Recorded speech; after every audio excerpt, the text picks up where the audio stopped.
parler donc, sur l'IA en Afrique. Donc, je rebondis un tout petit peu sur ce qui a été dit tout à l'heure sur les résultats du baromètre qui nous a été présenté tout à l'heure, dont on nous parle de 61,8% des sondés qui pensent que l'intelligence artificielle a un impact positif sur l'entreprise et sur l'administration en Afrique. Ça me fait penser à une chose, il y a une dizaine d'années, quand on posait la question à des gens pour savoir si le pays avait une stratégie nationale en matière de gouvernance de l'Internet ou de l'informatique. On a compté une dizaine qui avait une stratégie nationale où on avait des ministres en charge du numérique, donc il n'y en avait pas beaucoup à l'époque. Aujourd'hui, sur les 54 pays africains, je pense qu'il y en a au moins une cinquantaine qui ont aujourd'hui un ministre en charge du numérique. Et force est de constater que ces ministères sont souvent féminisés, c'est des femmes qui sont à la tête de ces ministères en charge du numérique. Même si quand on descend encore plus bas, on voit moins de femmes, c'est vrai. Il y a un effort à faire à ce niveau-là pour justement apporter en plus de maturité à ce niveau-là. Alors, je suis ravi de modérer ce panel qui m'a été proposé. Donc, je suis Mohamedou Diallo, directeur de la publication de CIO Magazine, qui est un magazine panafricain qui œuvre dans la digitalisation du continent depuis quelques années. Alors, on parle de 200 milliards d'investissements aujourd'hui pour accompagner l'IA en Afrique. Donc, comme le disait le professeur ce matin, c'est un tsunami qui ravage tout sur son passage et je ne pense pas qu'on puisse l'arrêter. Et aujourd'hui, tous les secteurs d'activité sont concernés, que ce soit la santé, l'éducation, l'entreprise, l'agriculture. On est tous impactés par l'intelligence artificielle dans nos entreprises et dans nos modes de vie au quotidien. Donc, pour en parler de son impact en entreprise, j'appelle des spécialistes. J'ai la chance de réunir à la fois du monde académique, des entrepreneurs et des chercheurs pour en parler. Donc j'appelle Madame Farah Katata, si elle est là, qui est la présidente de l'Association tunisienne de l'intelligence artificielle. Voilà, on peut applaudir pour elle, s'il vous plaît. On va lui donner du courage. Merci. J'appelle le docteur Eric Adja, qui est le président de l'Agence francophone de l'intelligence artificielle. Sous vos applaudissements. Monsieur Toumi Benchetouf, qui est professeur à l'École nationale de sciences appliquées, s'il est parmi nous. Est-ce qu'il est là, Toumi? Oui, il est là. Il va arriver. Bravo. Le président du club des DSI de Côte d'Ivoire, s'il est là. Et enfin, Madame Amal Fella, professeur Amal Fella. Est-ce qu'elle est là? Non. Très bien.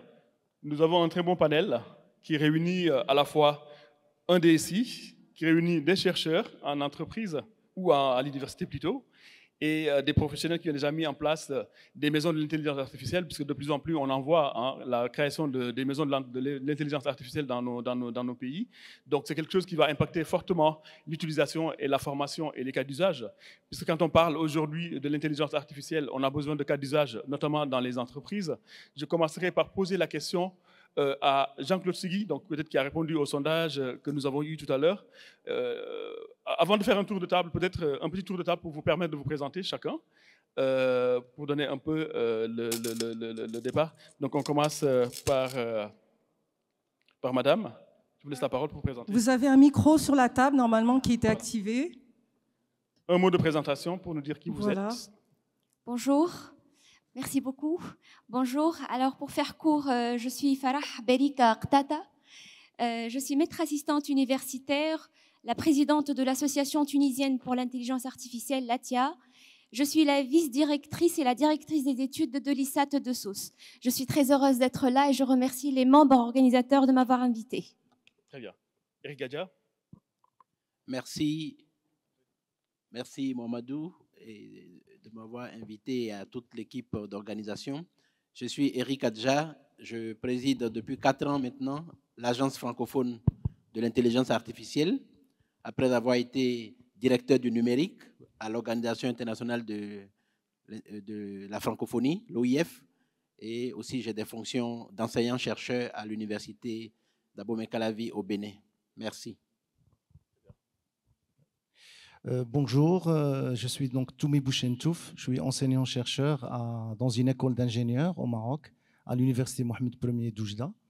Et donc en même temps, je suis le donc le responsable de la filière génie informatique. Et donc depuis 2 ans, je suis responsable d'une entité qui a été donc mis en place au sein de l'université qui s'appelle la MIA, Maison de l'intelligence artificielle. Et donc je voudrais bien partager l'expérience qu'on a fait, donc comment on a fait, et peut-être aussi pouvoir la généraliser au niveau de l'Afrique. Merci. Merci. Bonjour, je suis Jean-Claude Sigui, je suis le directeur informatique en charge de l'Afrique de l'Ouest et l'Afrique centrale d'un courtier en assurance. Je suis aussi président du club des DSI de Côte d'Ivoire. Merci pour l'invitation. Merci beaucoup, chers panélistes. Merci d'avoir accepté de se joindre à ce panel. Je ne sais pas si vous partagez l'optimisme que j'ai par rapport à l'intelligence artificielle. Quand on est parti du transactionnel au conventionnel, au conversationnel plutôt, je suis ceux qui pensent que l'intelligence artificielle est faite pour l'Afrique. Pourquoi? Parce qu'aujourd'hui, on est dans le conversationnel et que le conversationnel, c'est l'Afrique. L'Afrique est le continent de l'oralité.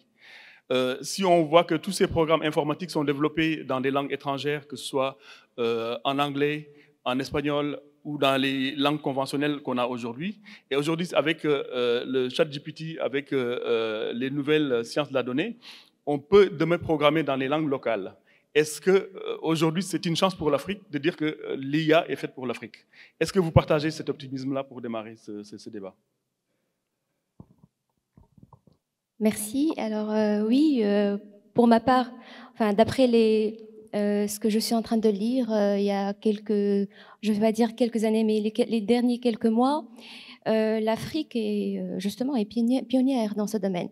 Et d'ailleurs, les pays ou les nations africaines reconnaissent le rôle transformateur et crucial de l'IA dans différents domaines. Et d'ailleurs, différents pays africains ont développé leur stratégie nationale en intelligence artificielle. Je cite par exemple le Maroc, l'Égypte, la Tunisie. Je peux donner de 2018 jusqu'à aujourd'hui, jusqu'à 2022 exactement. Il y a le Rwanda, par exemple, qui est connu en tant que ville des collines et de l'IA. Donc, pour dire qu'il y a beaucoup de paramètres qui font que ces pays africains ont le potentiel de se développer encore plus et d'appliquer l'intelligence artificielle dans différents secteurs. Très bien. Eric Gadja, est-ce que vous partagez ce point de vue de dire que... Merci. En tant que chercheur, je pense que l'IA est faite pour tous les territoires du monde.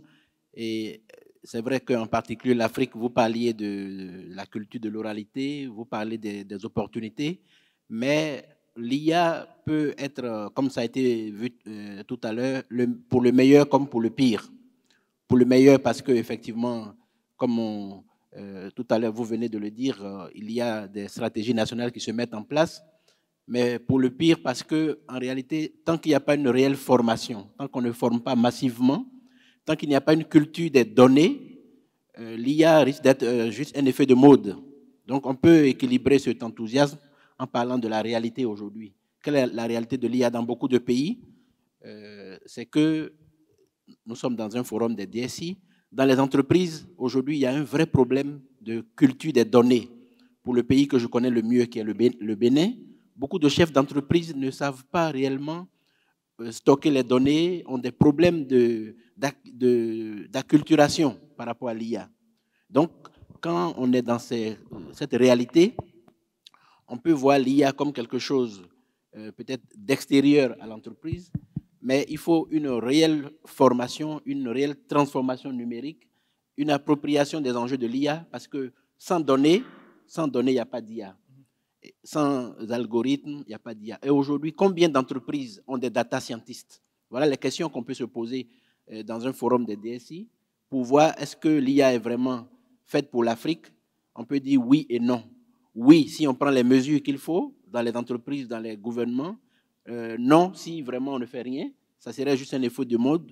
Et je vais en reparler tout à l'heure. On risque même d'aller vers un genre de cybercolonisation parce qu'on ne sera que des consommateurs, que des consommateurs de l'IA et c'est un vrai danger aujourd'hui. Et ça, c'est important d'en reparler. On aura l'occasion de revenir là-dessus, notamment sur cette notion de cybercolonisation ou encore des talents. La formation, c'est très important. Quand on voit que 61,8% pensent aujourd'hui que l'IA est une opportunité pour l'entreprise, pour rebondir à ce que tu viens de dire tout à l'heure, je pense qu'avec les DSI, il y a une quinzaine d'années, la question se posait de savoir qui a un DSI. Parce qu'à l'époque, les entreprises n'avaient pas de DSI à l'époque. Et il a fallu beaucoup de temps de lobbying et beaucoup d'évolution pour que ces entreprises-là puissent intégrer l'importance d'avoir une direction des systèmes d'information.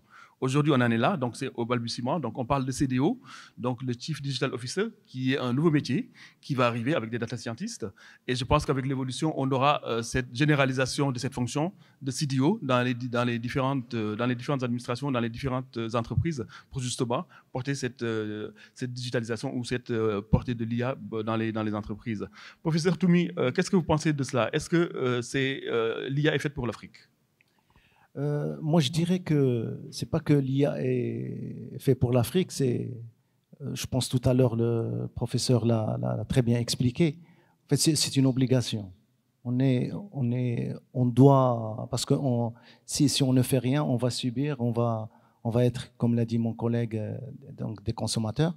Moi, je peux en parler du point de vue, ce qu'on fait du point de vue académique, c'est que justement, on a avec nos étudiants qui passaient faire leur stage, leur projet de fin d'études, et donc le retour de tout ce qui est nouveau, etc. Et donc, on a essayé d'intégrer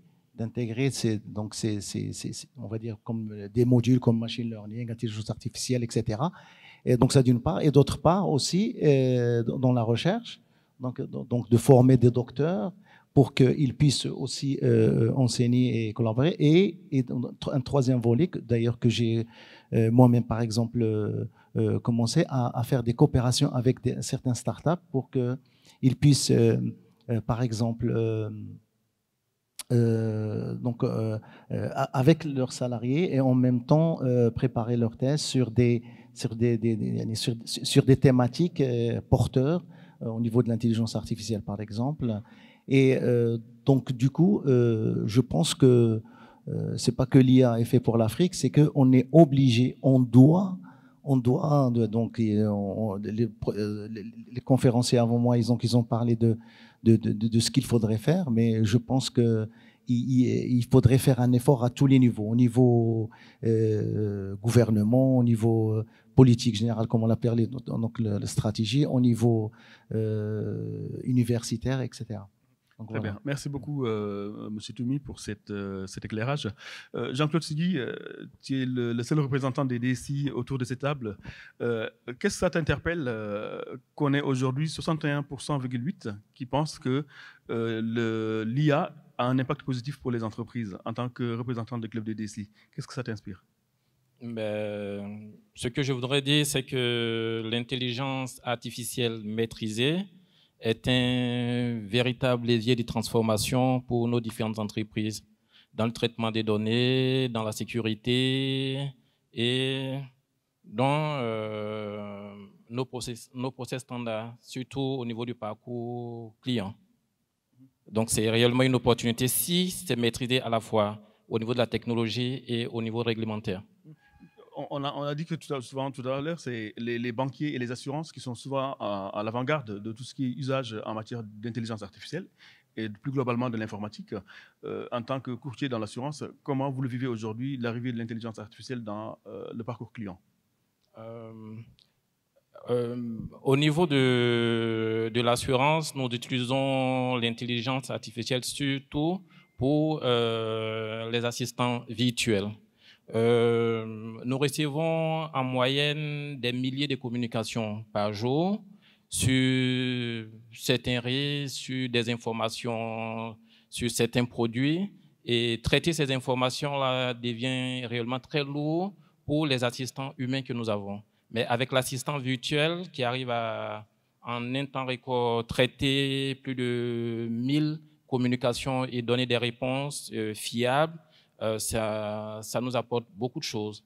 Et lorsque nous sommes confrontés à des problèmes qui sont beaucoup plus délicats ou complexes, ces problèmes-là sont bien ciblés et remontés à des assistants humains qui automatiquement essaient d'apporter leurs solutions.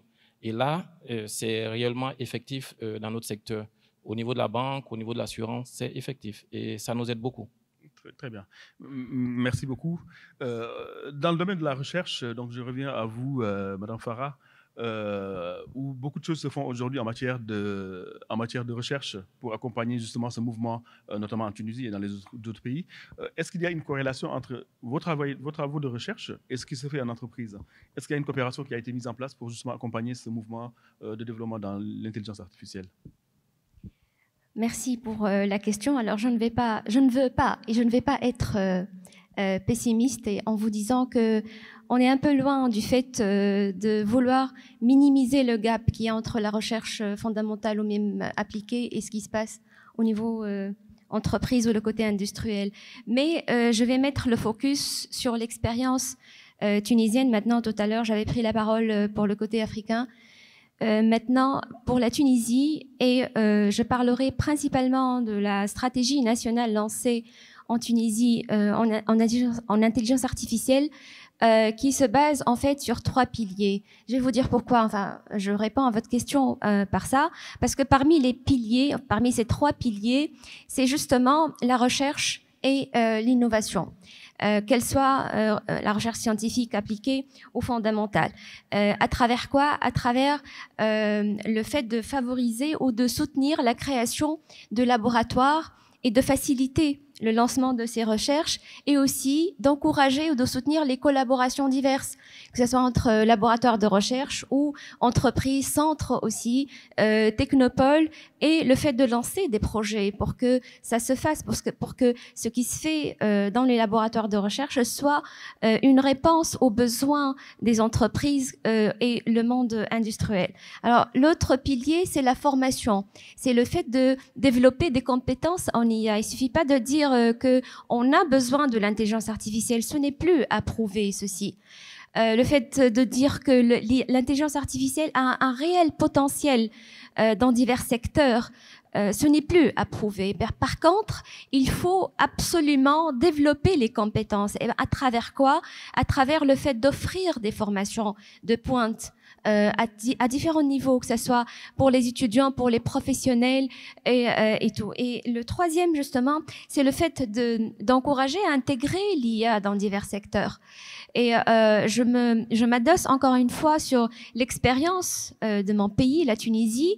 La Tunisie offre des facilités du côté financier, par exemple, des facilités à la création de start-up à travers le label Startup Act, à titre d'exemple. Très bien, donc il y a des incitations de l'État tunisien pour accompagner ce mouvement. Et tout à l'heure, à l'entame de mon propos, je disais qu'aujourd'hui, sur les 54 pays, il y en a à peine une dizaine qui ont une stratégie nationale de développement de l'IA dans le pays. Donc il faut un sponsoring très fort de l'État, un encouragement pour accompagner justement cette Startup Act, comme vous venez de le dire, mais également pour pousser ces initiatives dans les administrations et dans les entreprises. Et Eric, aujourd'hui on voit de plus en plus naître des maisons de l'IA pour accompagner cela. Donc c'est quelque chose de très important dans le pays où on parle d'acculturation. Au Bénin, il y a des projets.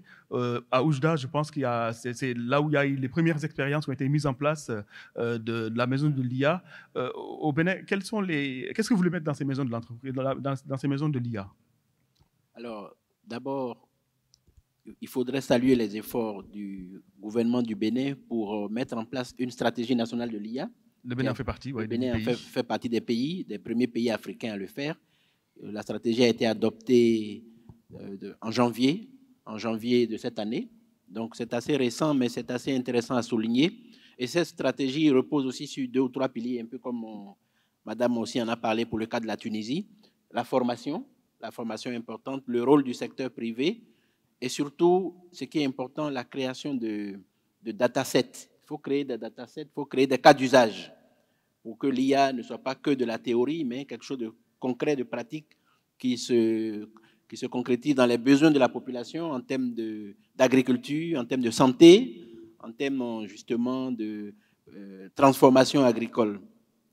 Alors, et pour la question justement de l'acculturation des maisons de l'IA, comme ça a été le cas au Maroc, à Oujda, le Bénin est en train d'expérimenter cela. Ce n'est pas encore tout à fait mis en place. Il y a des discussions en cours avec les partenaires, mais il faut dire qu'il y a des data labs qui se mettent en place au Bénin. L'Afria actuellement travaille avec des PME du Bénin et nous avons mis en place depuis le début de cette année un data lab pour travailler avec des entreprises pour que l'IA s'inscrive dans des besoins concrets, dans des besoins sur le transport, la logistique.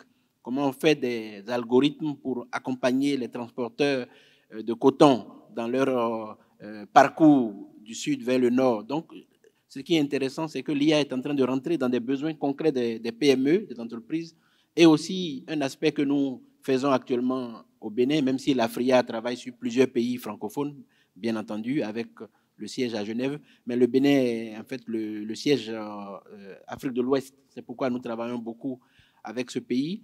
Nous avons lancé le mois dernier un programme de formation de 1000 femmes en IA, parce qu'il faut que les femmes soient formées.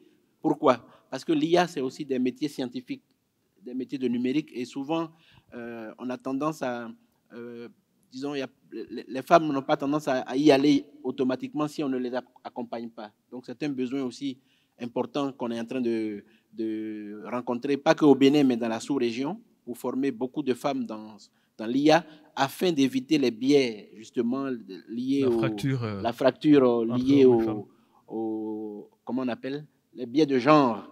Donc, c'est important de favoriser l'inclusion, voilà, que l'IA favorise l'inclusion du genre, l'inclusion aussi de la culture. Merci. Merci beaucoup pour ce cas d'usage. Il y a un autre cas d'usage que M. Tumi pourra nous parler, c'est Oujda, qui a été l'un des premiers à mettre, un des pionniers à avoir mis en place la maison de l'IA. Et d'après ce que j'ai compris, ça a permis d'optimiser le système d'arrosage d'eau, qui a fait, donc on parle de durabilité, qui a permis donc d'économiser beaucoup de millions de dirhams à la collectivité. Est-ce que vous avez d'autres cas d'usage en dehors de ce plan qui a été mis en place pour optimiser l'usage de l'eau, des arrosages dans les jardins publics, etc. Alors, donc, juste pour que je pense, je puisse parler un petit peu juste un petit historique sur comment on est arrivé à instaurer cette maison de l'intelligence artificielle. En fait, ça a commencé par des initiatives individuelles entre professeurs, mais je pense que ce qui nous a amené à faire ça, c'est que nous avons collaboré entre professeurs de différentes disciplines. Donc, il y avait une certaine interdisciplinarité. Par exemple, je travaille avec le professeur Saïd Ablouali, qui est spécialiste en éthique.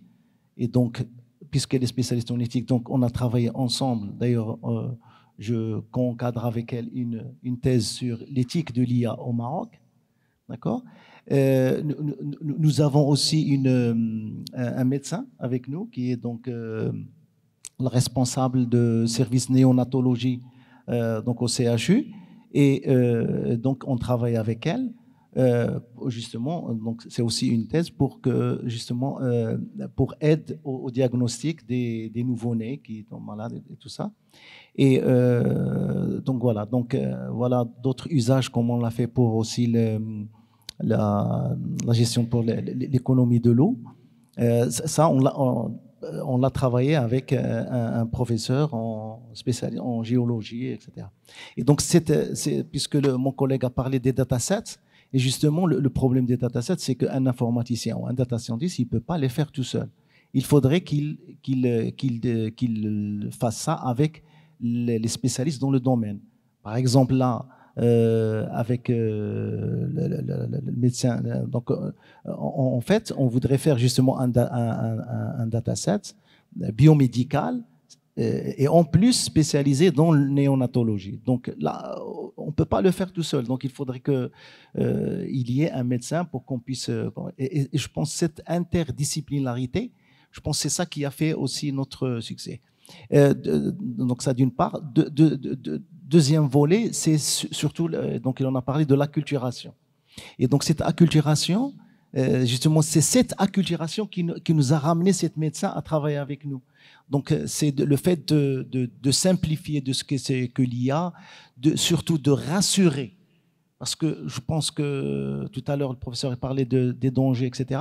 Mais je pense qu'il faudrait, moi, c'est mon avis, mais il faudrait plus peut-être parler des avantages et l'apport de l'IA que de parler on va dire des dangers, etc.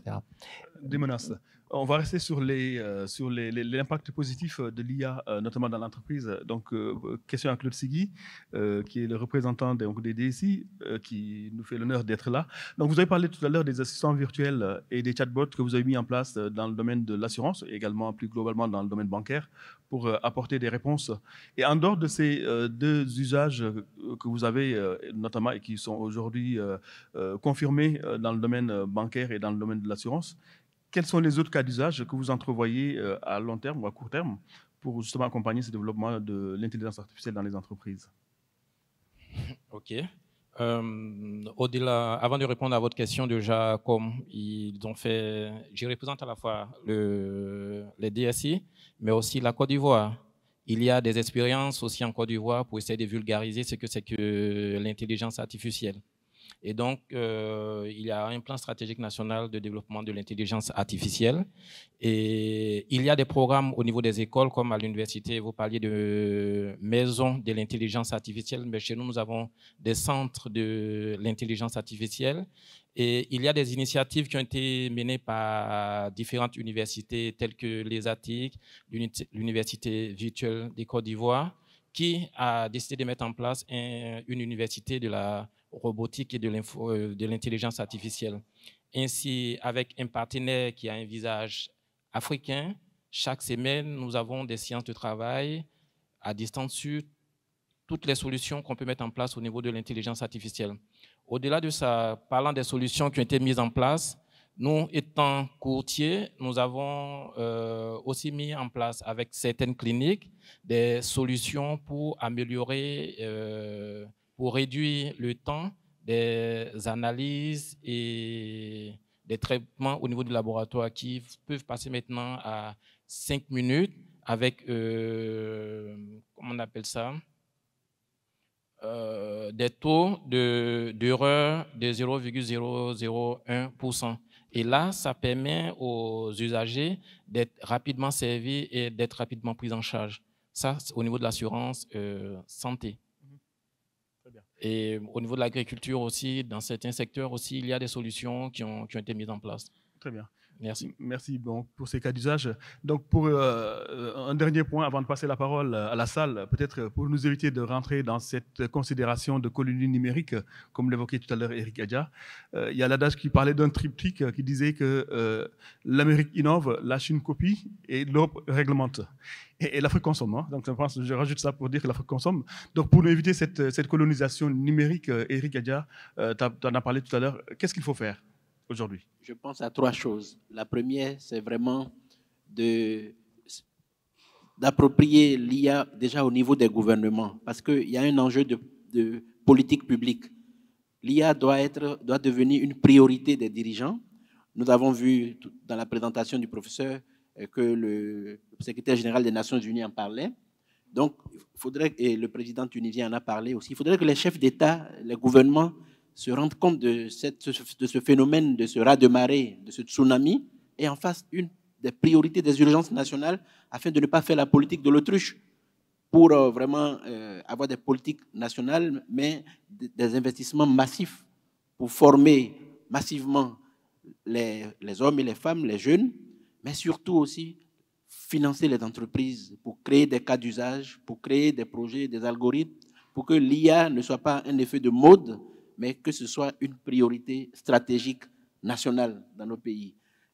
Et le fait de le faire va donner donc de la confiance aux investisseurs locaux et va créer des compétences locales, des expertises locales qui soient respectées, afin qu'on n'ait pas l'impression que c'est un désert numérique et qu'il faut aller coloniser avec des technologies, avec un certain nombre de choses, mais que ce soit d'égal à égal qu'on puisse respecter les compétences africaines, locales et co-construire, au lieu de penser que c'est un désert numérique qu'on peut aller coloniser avec des technologies. Et renforcer la coopération sud-sud. Renforcer la coopération sud-sud, l'inclusion, l'intégration africaine à travers l'IA, le numérique, c'est un objectif qui me semble assez raisonnable. Très bien. Monsieur Toumi, vous voulez rajouter quelque chose sur ce sujet? Alors, juste une initiative que nous avons fait cette année, donc on l'a fait au mois je crois, début juillet. C'est justement, on en a parlé des fuites des cerveaux, etc. C'est que nous avons, donc il y a les hackathons. Je ne sais pas si vous connaissez les hackathons. Donc il y a les hackathons. Et donc nous, ce qu'on a fait, on a fait une contraction entre hackathon et la MIA, et on appelait ça la MIAthon. D'accord ? C'est-à-dire c'est un hackathon spécial pour les étudiants au niveau du Maroc et consacré à l'IA. Et en plus, nous avons choisi 2 secteurs, la santé et l'agriculture.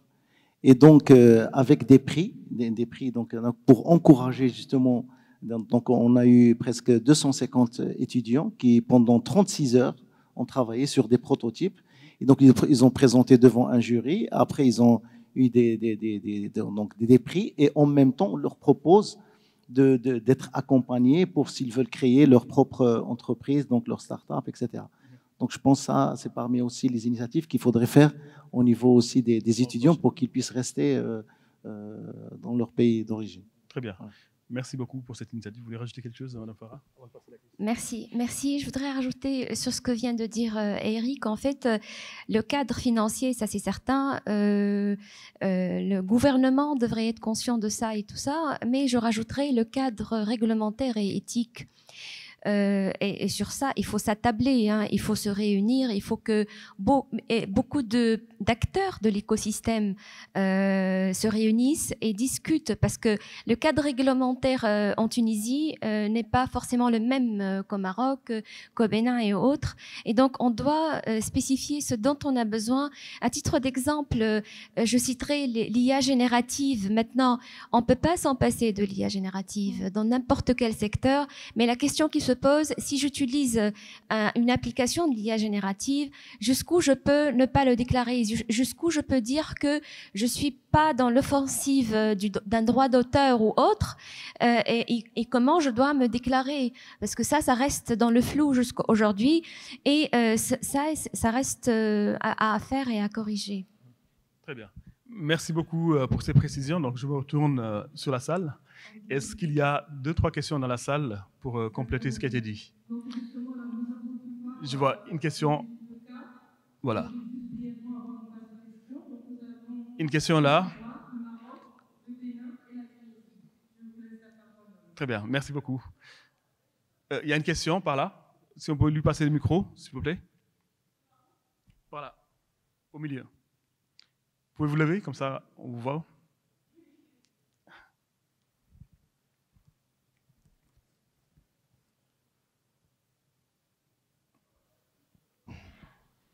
Merci de vous présenter et puis vous poser la question. Voilà. Merci, merci pour le panel très intéressant. Moi, je m'appelle Koutaïba. Donc, je suis le DSI de l'Agence nationale de l'aviation civile et de la météorologie au Sénégal.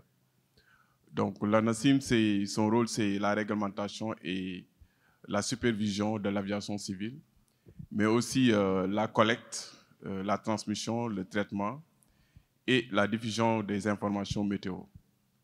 Voilà, donc nous avons noté ces temps-ci, disons, beaucoup de catastrophes naturelles dans le monde, notamment en Afrique. Les inondations qu'on a notées récemment, disons, au Libéria, mais également à Sierra Leone, mais également le tremblement de terre qui s'est récemment produit au Maroc. Donc nous, au niveau de la NACIM, nous collectons beaucoup de données météo à travers, disons, la température, la pression, l'humidité, la vitesse du vent, la direction, etc. Donc, nous avons tous les jours une masse de données que nous collectons. Et tout à l'heure, vous avez posé la question, est-ce que l'Afrique a besoin de l'IA? Moi, je pense que les structures en charge des prévisions météo en ont besoin.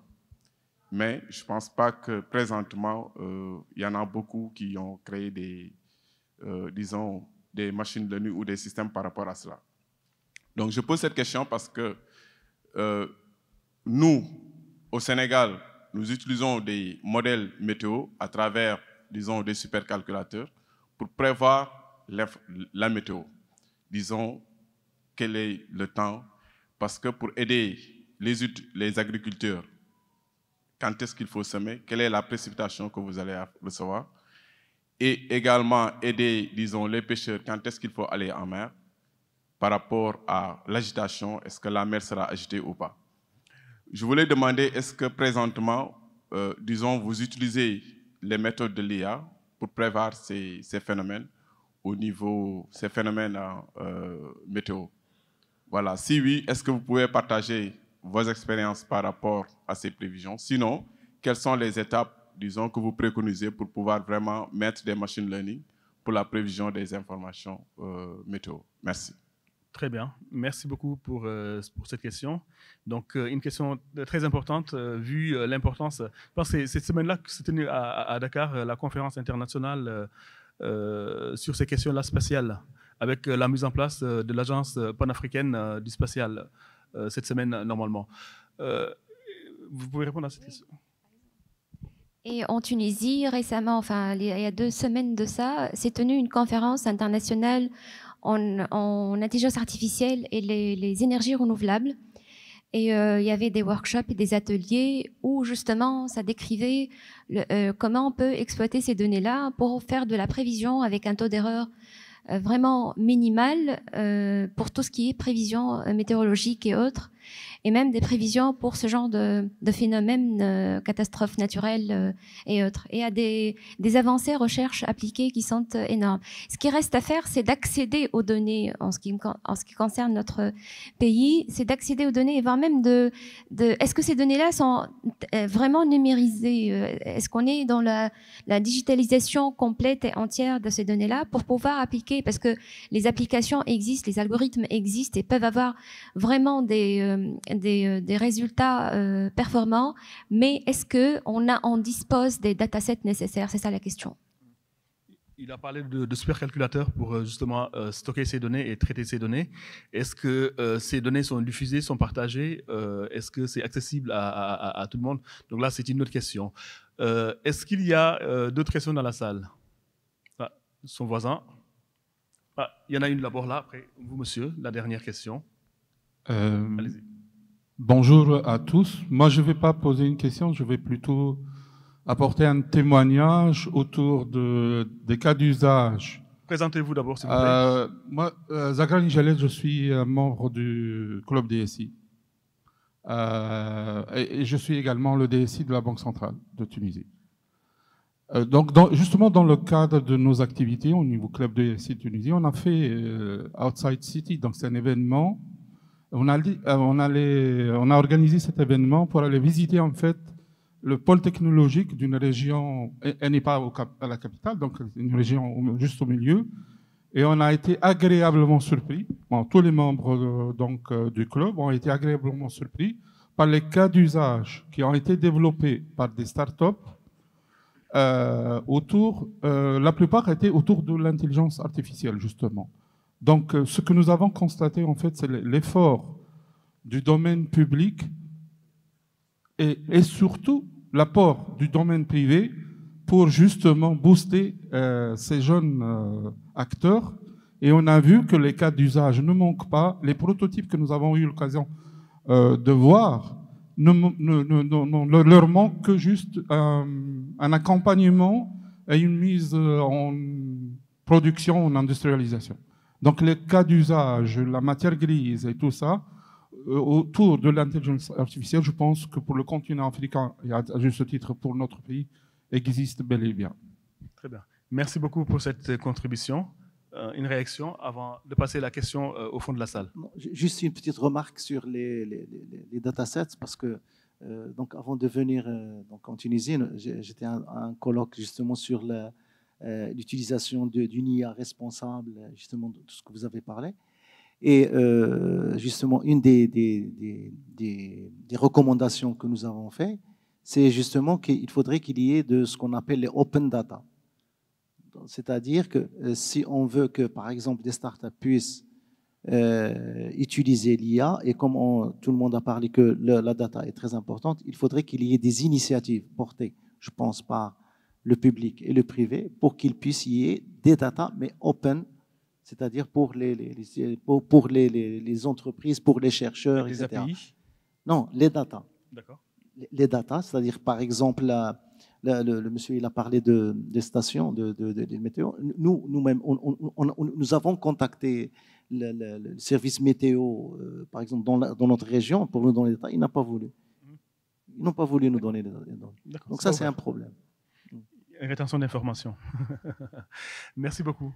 Une question, une dernière. Alors, juste une question par là. On va faire deux dernières questions qui vont prendre un peu de temps. Exceptionnellement, qui est là, au milieu là. Au milieu. Donc voilà. Merci. Je suis Raouf Mqadmi, je suis directeur de la veille technologique de la sécurité informatique dans un établissement public.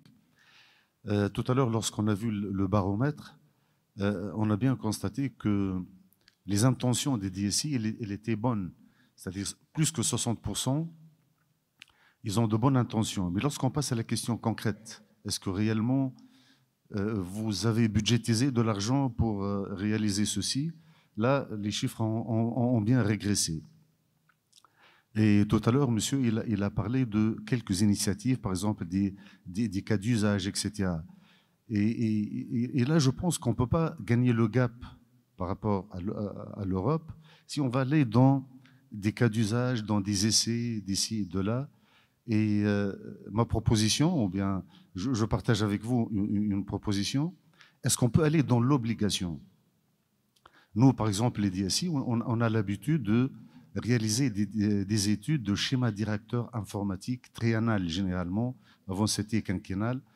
Et depuis certains temps, on oblige de rédiger tout un passage par rapport à la transformation digitale. Aujourd'hui, est-ce qu'on peut faire de même avec l'intelligence artificielle et obliger les bureaux d'études qui font ce travail-là dans nos sociétés de nous donner quelque chose de plus concret par rapport à l'intelligence artificielle? Ça sera une obligation beaucoup plus que des initiatives d'ici et de là. Merci. Très bien, merci beaucoup. Vous voulez prendre la parole? Alors, pour ça, moi, je pense, de mon point de vue, c'est justement, il faut appliquer et concrétiser la stratégie nationale en intelligence artificielle. Il faut que les structures, il faut que le gouvernement impose une certaine démarche pour que ça se fasse. Juste pour rebondir à votre remarque et question. Merci. Très bien. Merci bien. Une dernière question. On aurait bien voulu avoir une question émanant... Chris, on aurait bien voulu avoir une question... On aurait bien voulu avoir une question émanant d'une dame, parce qu'on n'en a pas eu depuis ce matin. Oui, mais il n'y a pas de dame. Malheureusement. Ben, il y a une dame qui... On a déjà parlé, déjà on s'est retrouvés. Il y a une dame qui a parlé. C'est pas souvent. On va pas se plaindre. Modisek, que je vois lever la main, le président. Monsieur derrière, je vois très véhément, on va essayer quand même faire quelque chose pour lui. Ben, merci. Bon, moi, c'est Modisek, je suis le président du club des DSI du Mali. Je remercie les panélistes pour ce brillant exposé. En fait, c'est suite à l'intervention de mon voisin de droite que j'ai été inspiré. Et il parle de la mise en service de l'IA pour les services météorologiques. Moi, je vois un peu une petite contradiction. Quelle va être l'émission si on mettait cette intelligence artificielle au service de la météorologie par rapport à la séquestration de fonds carbone et tout ce qui peut en suivre? Quel pourra être l'impact si c'est utilisé à grande échelle? Très bien. Il pourra peut-être répondre à la question en tant que spécialiste de la météo. Non, mais c'est vrai que ça peut paraître anti, parce que effectivement, on va utiliser justement la data effectivement pour avoir des influences sur la réchauffement climatique, mais on a quand même aussi besoin aussi. Et c'est justement, c'est pour ça qu'on parle justement d'une IA durable et responsable. Il va falloir justement, et réglementer, il va falloir justement trouver les justes équilibres pour que l'on puisse atteindre les objectifs qui sont les. Une dernière question. Oui. Voilà, merci beaucoup. Moi, c'est Clément Kambari, donc je suis DSI Group Coris et je suis aussi le président du club de DSI du Burkina. Donc, je voudrais vraiment vous remercier pour ce panel qui a abordé une thématique importante. Mais je crois que dans le séquencement des actions, on a beaucoup de choses à faire encore en Afrique. On a vu ce matin que côté provisionnement de données, l'Afrique est en arrière, mais même l'hébergement des données, l'Afrique, c'est juste 1,3%. Tout le reste, c'est pratiquement aux États-Unis et ailleurs. Donc, il y a une problématique de souveraineté, justement, qui a été abordée. On ne sait pas où sont nos données, comment c'est traité, qu'est-ce que c'est fait. Il y a des problématiques de protection du citoyen lui-même, parce que les usages, ça va dans tous les sens. Il y a l'infrastructure et tout ça. Et l'Afrique devrait justement travailler collégialement par rapport à tous ces enjeux, à tous ces défis, pour pouvoir, bien que sur chaque milieu, il y ait des spécificités, pour pouvoir relever en fait ce fossé et avoir cette souveraineté, il faudrait qu'on se mette beaucoup plus ensemble, développer beaucoup plus en fait les partenariats sud-sud. Ça a commencé, mais ça traîne encore. Maintenant, dans le séquencement, comme je le disais, il faut qu'on aille de qu'est-ce que je veux pour aller à qu'est-ce que je fais. Quand je dis ça, c'est quoi? Ça veut dire que les usages au niveau régional, national, ou en tout cas quand on prend chaque pays, on devrait d'abord pouvoir travailler sur les usages. Ensuite, avoir un cadre réglementaire, éthique, normatif, coercitif, parce que sans ça aussi, on ne va pas s'en sortir, avant de tomber sur le pavé de la technologie, où justement on va faire des investissements pour pouvoir renforcer les capacités et pouvoir voir comment en fait soutenir notre stratégie. Mais dans la pratique, on voit tout de suite qu'on commence par le pavé technologie, on oublie de passer par ces étapes et après, bon, c'est le chaos, c'est les silos, c'est le mélange, voilà. Donc, c'était juste la contribution que j'avais. Merci. Très bien. Merci beaucoup pour cette belle contribution auquel j'adhère énormément. Je suis l'une des personnes à croire que les données, c'est comme la matière première, parce qu'on a perdu la bataille de la matière première qu'on exporte et qui nous revient encore beaucoup plus cher. Et je suis d'avis que les données doivent être traitées interafricaines et protégées interafricaines au lieu d'être exportées et nous revenir encore plus cher, comme c'est le cas aujourd'hui. Donc c'est tellement sensible, c'est tellement important que cette souveraineté-là, qu'on la garde chez nous et qu'on puisse développer notamment les talents, parce qu'on n'en a pas beaucoup parlé, développer les compétences au niveau local et avoir des infrastructures qui permettent justement d'héberger ces données, de les transformer et de les faire circuler notamment sur le continent africain. Et je pense que dans le cadre de cette stratégie de l'IA, la réglementation devait imposer à ce que ces données africaines-là restent en Afrique et non pas exportées vers les autres pays. Et comme nous avons perdu cette bataille de la matière première, ces produits qui nous reviennent encore plus cher, au moins que là, la data, qui est aujourd'hui, on le dit, c'est l'or noir du 21e siècle, reste en Afrique et puisse être traité en Afrique. Et nous donc, devons développer des compétences à ce niveau-là. Donc, merci à toutes, merci à tous. Avant de terminer, donc, je voudrais remercier très chaleureusement mes panélistes, Madame Farah Katata, qui est la présidente de l'IA, qui est professeure, qui nous a vraiment exposé la corrélation qu'on pouvait avoir entre l'IA et la recherche fondamentale et les entreprises. Professeur Eric Adja, docteur Eric Adja, qui est le président de l'Agence africaine de l'intelligence artificielle, qui fait un travail formidable à ce niveau-là pour diffuser la data et l'intelligence artificielle au niveau de l'Afrique, donc 4 ans aujourd'hui. Donc je pense que vous allez bientôt célébrer le 4e anniversaire de l'agence Afria. Professeur Toumi, qui nous vient du Maroc, d'Oujda, qui nous a parlé donc, des cas d'usage par rapport à la maison de l'IA et les autres compétences qui ont été mises en place pour accompagner le développement de l'intelligence artificielle en Afrique. Et donc je pense que cette maison de l'IA va être partagée notamment, non seulement au Maroc, mais un peu partout en Afrique après les belles expériences qu'on a pu avoir. Et mon ami Sigui, président du club des DSI de Côte d'Ivoire, également assureur, il nous a donné des cas d'usage, notamment avec les assistants virtuels, avec toutes ces solutions et les perspectives, notamment de son pays, la Côte d'Ivoire, et l'ambition que nourrit la Côte d'Ivoire par rapport à l'intelligence artificielle pour justement les années à venir. Merci à toutes, merci à tous, et merci de votre aimable attention. Merci beaucoup.